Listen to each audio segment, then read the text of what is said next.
And so our second assumption is whenever you put a hole in something, the number of holes goes up. So a disc, 0 holes, you add a hole, 1 hole, 1 more. So what happens if I take this balloon and I add a hole to it?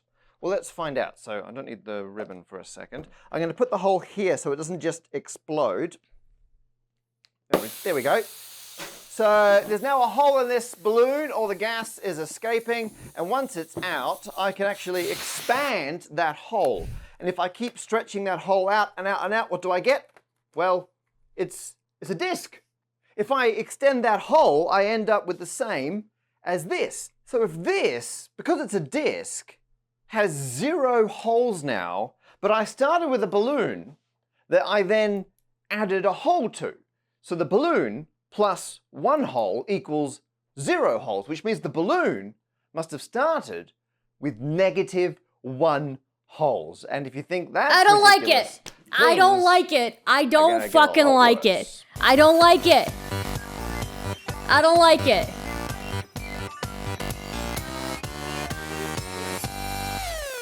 If you do like a challenge, as the video goes on, I don't like have it. a think about how many holes this pair of trousers would have if we took the 2 leg holes and we sew them together like that. How many holes would this abomination of clothing have? None. And while you're mulling that over, no, I'm going to I don't fucking know, dude. Sponsor of today's I don't video, know. which is BetterHelp. That's help, HELP.com/standupmaths. And often I try to link the sponsor to the content of a video, but I make maths videos and there's no real content where the message is sometimes you can improve your well-being through counseling or therapy. So there you are. I just thought I'd put it in because I think it's important.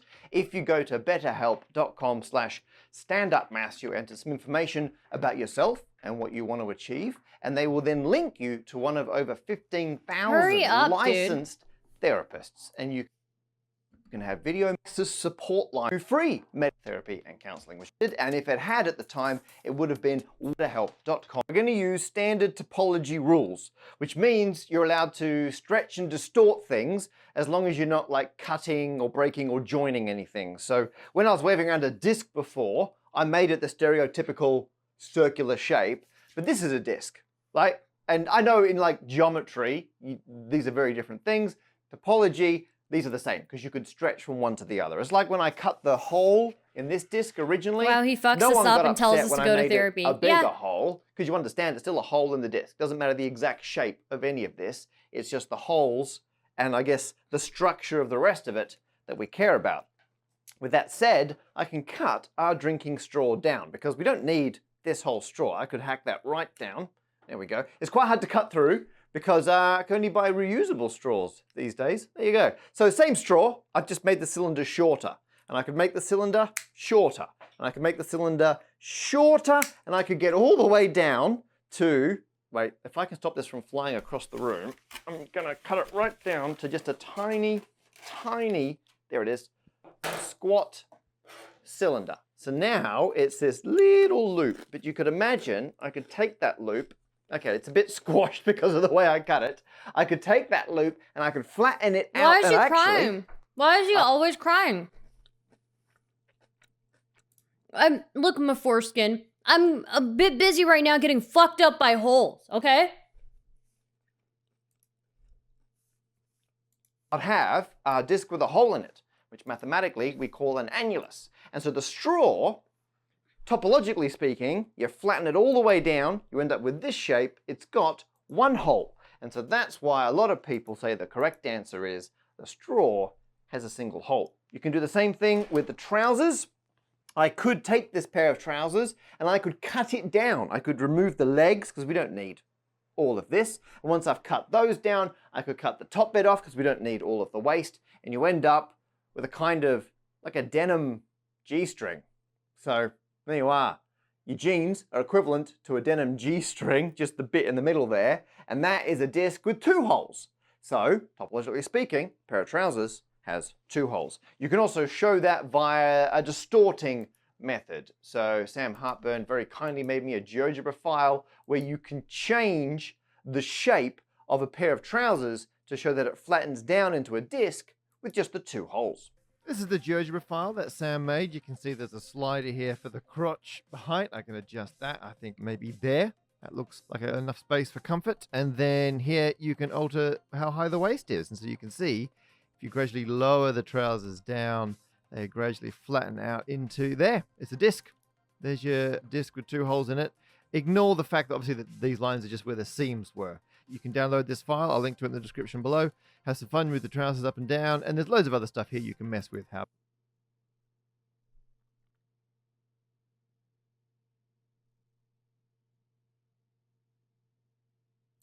big the waist is. Oh, look at those. They're trendy. And you can make the legs bigger and smaller. And of course, you can make the whole thing dance. Look at that. Doing a little jig there on the side. Da, da, da. Okay, you know what? I'm now having too much fun. Link in the description.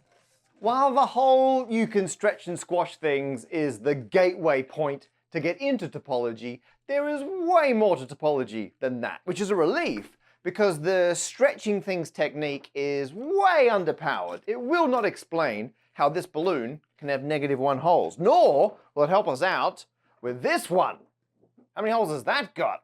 It's not as straightforward as you might think. So we are going to go into some more advanced topology. Strap yourself in. But before we do that, we have to explain some terminology. It has no holes. It has no holes. Is a sphere. Because one has -1. This one has 1. Is not a donut.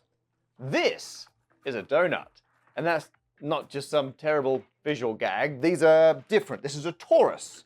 The torus is hollow, whereas the donut is solid. So the torus is actually like the boundary surface of the solid donut. It's like before when I had this disc and I've now got donut grease on it, right? So this disc, people will often call this a circle, but mathematically a circle is just the boundary, like the thin one-dimensional line all the way around the outside, whereas the disc is the solid version. And a sphere, that is the boundary surface of a ball, which I'm representing with a different non-hole donut. Ignore the fact there may or may not be jam inside this donut. That is not mathematically relevant. The point is, the solid version is a ball, and then the hollow, like the boundary outside, is the sphere. And actually, this is technically a one-dimensional ball. And then we can go, well, I guess that's a 2D ball. What the fuck? And then you got 3D ball, but this we call the Somebody explain what the fuck is going on here, man. Well, I mean, this, you could argue this is a 2D solid donut. Anyway, right, there's a lot of terminology going on here. But just bear in mind, donut, torus, ball, sphere, disc, circle on the outside. Why would you distinguish the donut from the torus? It's the same. A more rigorous definition of what a hole actually is, other than just the absence. The donut is in the shape of the torus. We can start drawing some closed loops on my torus here. So if I draw a line that cycles back to where it started, I've actually drawn a submanifold. So definition of what a hole ball, sphere, disc, circle on the outside, annulus. We're going to need a more rigorous definition of what a hole actually is, other than just the absence. Dude's a witch. Yeah, he's a fucking witch. Fucking burn him at the stake in Minecraft. Some closed loops on my torus here. So if I draw a line that cycles back to where it started, I've actually drawn a submanifold. So manifold is just the catch-all word for surfaces, lines. Annulus is a 2D doesn't matter donut. What dimension you're in, a manifold is just a thing. And it means we can go up and down dimensions without needing to come up with new words each time. And so the torus is a manifold. The sphere is a manifold. This little closed loop I've drawn is a manifold, but it's a submanifold of the balloon because I was able to, draw it nice and neat. I was able to embed it on that surface. And actually, it's the boundary of another submanifold, this area inside here. And I could draw another one over here. And from a topological point of view, I've actually drawn the same, well, they're different submanifolds, but I could continuously distort. I could deform this one on the surface and turn it Wait, the torus has to be hollow? And so the technical phrase is they're in the same homology class. which is just to say, yes, they're different submanifolds that are the boundaries of different internal submanifolds, but you could distort one into the other. Now on the sphere, every single closed, non-like intersecting submanifold I draw is going to be the same. You're telling me a torus is different from a donut. Any other one. In fact, I'm going to fucking lose my shit. Ball it all the way up. I promise once the bagel shows up, it makes sense. No, it doesn't. So it's kind of like they're all the members of the same one terrible homology class. They all can collapse down to a single point. What? On the torus, though, we get different ones. The torus is both inside and outside itself. It couldn't do that if it was... What are you talking about? No, your time is over. I know I was mean to you about your homology class. So the torus has got the same boring homology class. It's also got more interesting ones. So if I drew a line that goes all the way around the central hole, that cannot be continuously deformed into either of these because it's got a hole there. And actually, I can draw another one if I start in the hole. Create an early onset of ignore the fact I'm going to cross over this other one. me. And then back in there and join it back up again. This one, in theory, I could roll it all the way around, but it could never become this one. It could never become this one. So the torus, as well as the boring homology class, has another two. This one and this one. And if you think about, this one's probably the easiest one to think about. That is a submanifold. This guy does on not. the surface. He does not talk about people kissing. Well, nothing. It's the boundary of just the empty space inside, as is this one. Actually, if I rolled this one right into the middle, so I'm not going to try and draw it, but if this one went right into the center, it would also be the boundary of nothing, of an empty, missing manifold. And that is our definition of a hole. A hole is when you've got this submanifold, which is the boundary of a missing manifold. And so that's why the balloon, in this definition, has no holes, 0 holes, because it's only got the boring homology class, whereas a torus has 2 holes. There's the hole in the center, and there's the hole in the middle, which would be different if it was the donut. Now, from personal experience, it's pretty hard to draw on a donut. It's a lot easier to draw on a bagel, although technically still a donut. So this has still got this homology class. What the fuck is a manifold? Which go all the way around that hole. And if you were to roll them in the middle, it would be empty. But this class, the ones that go around this way, is now no longer a hole. So if I continue that around there, right? Because this one here, this submanifold, it's got bagely goodness the whole way down. Look at that. It's just bready goodness non-stop. So the original donut has only got one hole on the roof. The torus. Please communicate to Boblax that I'm having a fucking meltdown over holes, okay? Topology is a very big area of mathematics. It started out in the late 1800s with the Bernard Riemanns and Poincarés of the world who are all like, oh, check out my genus and oh, look at my homology class. Then, later on, you had Enrico Betti, who was like, hey, you can use my Betti numbers to count your homology classes. Before, in the early 1900s, Emmy Noether rolled in and went, what are you people doing? And because she was the expert in abstract algebra, she introduced algebraic topology. She's like, look, those Betti numbers, they're just the rank of some commutative groups. You need, basically, get some group theory up in this business. And she took homology classes, and then we had homology groups. And so an incredible amount of very advanced modern mathematics is in the current algebraic topology. And so I'm going to do that a gross disservice by oversimplifying and brushing through all a manifold? big chunks of it. But I'm just trying to cover as much as we need to answer our trouser-based questions. So just bear with me. I'm having a meltdown over holes right now, Bra Master. So maybe you can leave me alone. This is a famous way to assign a number as a property to a manifold. So a sphere has an Euler characteristic of 2, whereas a torus has an Euler characteristic, there it is, of 0. No, I'm not okay. To calculate that Euler characteristic is you divide your surface up into regions by using edges. What is a manifold? make a polyhedron. A manifold is and then you basically any count up boundary the you can number draw in a shape. of Oh, okay. Thank you, zero-dimensional Bosset. vertices, you subtract the number of one-dimensional edges, and then you add the number of two-dimensional faces. And if you do that anyway, like however you divide up a balloon, you will always get a result of 2 after you do that calculation. And if you do it on the surface of a donut, on the torus, you always get a value of 0. There are always exactly as many edges as there are vertices and faces, but only on our friend the torus. I, however, want to use a different definition for the Euler characteristic of a surface. I'm going to define it as the difference between the number of odd dimension holes and the number of even dimension holes.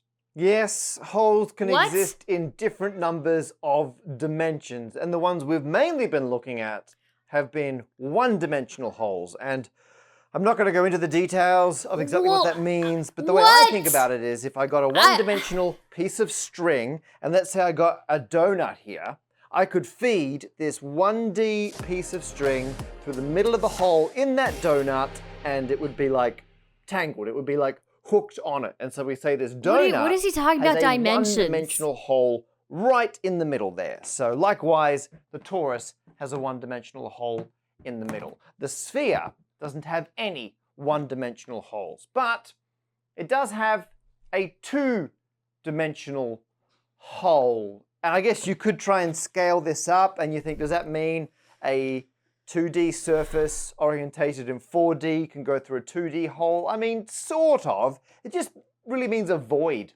So the fact that there is an enclosed void in the middle of this balloon, that's a 2D hole. There's an enclosed void in the middle of this balloon, that's a 2D hole. There's no enclosed void in this. This does not have a 2D hole, just the 1D hole in the middle. And we also need the zero dimension hole, which just means it exists. So the solid donut, that is a 0D hole.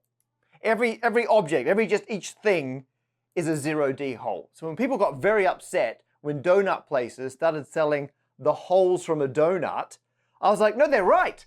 Each, like a solid ball of dough is a 0-dimensional hole. Amazing. So this has got a 0-dimensional hole, but no other holes. This has got a 0-dimensional hole and a 2-dimensional hole, and this has got the 0-dimensional hole, which is just the bit. I don't get it. It's got I'm lost. the 2-dimensional hole, which is the void in the middle. I'm completely lost. And then it's got 2 one-dimensional holes. There's the one that we already saw, where you could put the string right through the middle. But then there's another one. Like if I got the string, I could put it inside this balloon and loop it around that middle bit. It's not that hard for you guys. 2 one-dimensional holes, which match up with the homology 1D hole is classes TradCon. we saw earlier. We should quickly check the Euler characteristic arithmetic works. So even dimension holes, that's 0 and 2. Don't at me. 0 is even. So it's got one 0-dimensional hole, it exists, and it's got one 2-dimensional hole, the void in the middle. So that's 2 even dimension holes. No odd dimension holes. Euler characteristic of 2. Whereas here, we've got one 2-dimensional hole, one 0-dimensional hole, so that's 2. But then we've got the 2 1-dimensional holes, and 2 subtract 2 is 0. So that checks out, and it works for any surface. So even our friend the annulus, it's got one 0-dimensional hole, it's got one 1-dimensional hole, and it's got an Euler characteristic of 0. The system works. We can now explain what happened when we punctured a hole in our sphere earlier. By putting a hole through the surface, I actually wasn't adding a 1-dimensional hole, I was taking away a 2-dimensional hole, which has the side effect of reducing the Euler characteristic by 1. It would go from 2 down to 1 because we've no longer got that even dimension 2-dimensional hole. And actually, the disk has an Euler characteristic of 1, so that all checks out. Any subsequent punctures, though, would be adding 1-dimensional holes to our disk. And so the next one would bring it down to an Euler characteristic of 0, and then the next one would go -1, and so on. So it's not so much the balloon started with -1 holes, it just started with a 2-dimensional hole, and a 2-dimensional hole, in terms of the Euler characteristic, is the negative value compared to a 1-dimensional hole. I hope that cleared that up. But to confuse things almost immediately, what would happen if we started puncturing our friend here? I'm going to make an initial incision here. Oh goodness, that is solid rubber. There it goes. Good quality balloons. If you want one of these, by the way, check out the end of the video. Okay, so I'm going to make that hole bigger. And then we're going to end up with, it's a bit hard to see really. I'm going to cut off the ribbon. I'm going to cut the hole bigger, just like I did before with the annulus by making it bigger and easier to see. But I'm initially, I have one of those. I got it from Matt. it, Interesting. like, all the way around here. I've now expanded the hole out by cutting out that whole chunk. What I'm left with is that. So I've still got the kind of the inner circle, but Thank now you for I've the only subscribe. Got, you know what, I can take more. Jay I've Dawson, expanded 33 that hole guys. even Please further, subscribe and all if you I'm left with are two do enjoy and interlinked want to support. rings. So there's one ring going around this way, which is like the original I'm tube. leaving you in Actually, your I've got a holes. spare, Fine, Zonia. stunt balloon Thank you. here. So I've got one ring, which is like the original tube going around this way, and then, I've dropped it. I've got the other ring. I think this is like which the is pants, like the right? original middle bit there. So actually, a torus that's been punctured is two joined rings, and I've made a model of that here. So you can imagine one of these is like the circle in the middle of the torus, and the other one is like the circle from the tube. And famously, Have a good one, if you Sonia. cut both of these in half, which is a demo I absolutely love doing. But here, it's a really good example. If I cut that one and then this one, I end up with an annulus. So there you are. There's it's a square annulus. But if this was a solid square annulus and I identified those edges, I'd get a tube. And identify those edges, I'd get back to a torus. But a punctured annulus, if I identify those, and then I identify those, I end up with two back-to-back loops. And so a punctured torus is two back-to-back loops. There are actually some pretty good animations of that happening on YouTube. In fact, here's one now.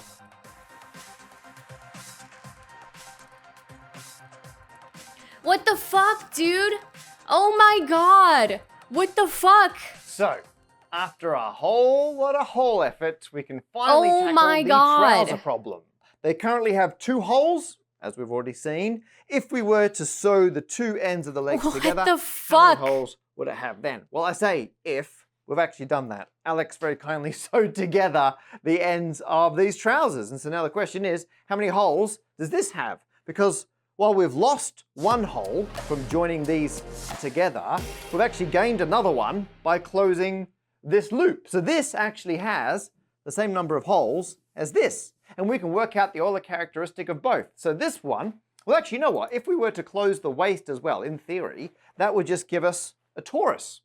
So that would have an Euler characteristic of 0. In fact, by opening up the waist, this is just a punctured torus. And we've already seen what happens if you do that. You end up with two kind of bands stuck together. If you want to calculate the Euler characteristic, so we've got one-dimensional hole going around the legs. We've got another one going around in the middle, this bit here. There's a single zero-dimensional hole, and we've lost our two-dimensional hole. So it's got an Euler characteristic of -1. And actually, if we had a two-hole annulus, so actually no, I'm going to put a second hole in our annulus from earlier. So this is a pair of trousers in, hypothetical cardboard form. It's got one zero-dimensional hole, because it's a single piece. It's got two one-dimensional holes, which are the legs and the trousers, and it's got no two-dimensional holes. So this has an Euler characteristic of -1. So actually, this has an Euler characteristic of -1, and this has an Euler characteristic of -1. But just because they've got the same Euler characteristic doesn't mean they're the same shape. I mean, it's necessary, but not sufficient. And we could use the original stretch topology. They kind of shuffle around going, to try and compare the two, because we know if you take God damn it, dude. a punctured torus I fucking and you hate try this, and dude. collapse it down to the minimum bit, you end up with two like rings that are attached. And we know if you reduce this down to the G string, you've got two rings that are attached. So actually, these are the same shape.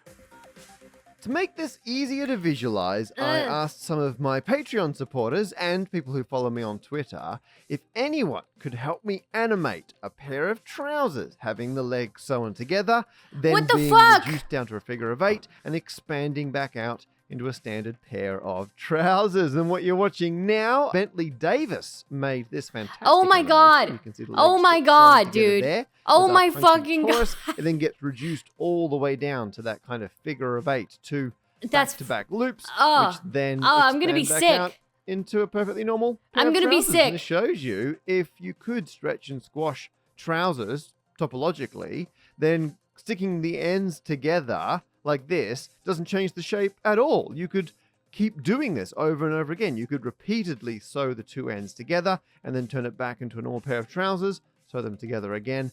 Absolutely amazing. Now, this wasn't the only animation that someone sent in.